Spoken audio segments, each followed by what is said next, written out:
一开始，紧来关心检方侦办金华城案，前台北市长郭文哲、前副市长裴进新，拢用以被告的身份约谈。裴进新已经向申请羁押禁见。郭文哲是伫北检复审的过程中，以拒绝夜间审问，拍算要走，再互检察官当场逮捕。郭文哲的律师随申请提审，若中昼的时，互台北地方法院驳回。郭文哲下晡继续接受审问。 就是赖总统在害你。看起来人偏偏，民众党主席郭文哲结束廉政署超过10点钟的侦问，移送台北地检署。严过访问过程，郭文哲提出，无在暗时审问，拍算家己离庭，互检方当庭逮捕了后，郭文哲经由律师申请提审，经过台北地院审理，3日裁定不回。对于裁定的结果，这样子他可以。我不晓得他知不知道，但是OK。 我觉得的压力、抗压力非常好。检方甲律师伫庭上交手大约是40分钟，最终法院认为讲逮捕合法。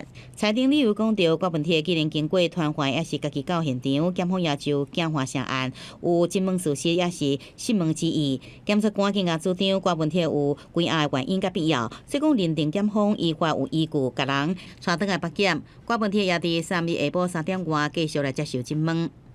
检察官是问 A 案。 但是用 B 案进行逮捕。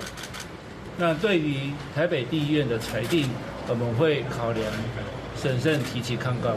郭文哲律师伫审问了后讲，建议提出控告，也批评检方审问问题敢若涉到木区公司等等，拢无伫咧问简化城案。北检回应讲，拢是依法侦查甲审问。 也捌甲郭文哲讲，用先休困，再搁继续，也毋过互郭文哲拒绝。郭文哲拍算讲，直接离开侦查庭，今日去串口径，加上还未完成审问，那是互伊自由离开。恐惊妨害侦查这理由，有时才会当庭甲伊逮捕。总统支持检方调查金华城案吗？总统柯文哲一直要执政者讲清楚，会不会觉得被模糊焦点？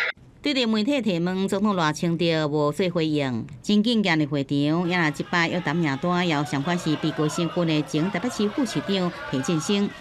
我们会长污点这人吗？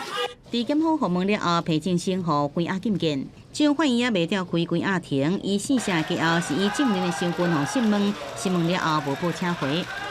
谢谢，你有帮忙处理金华城的事情吗？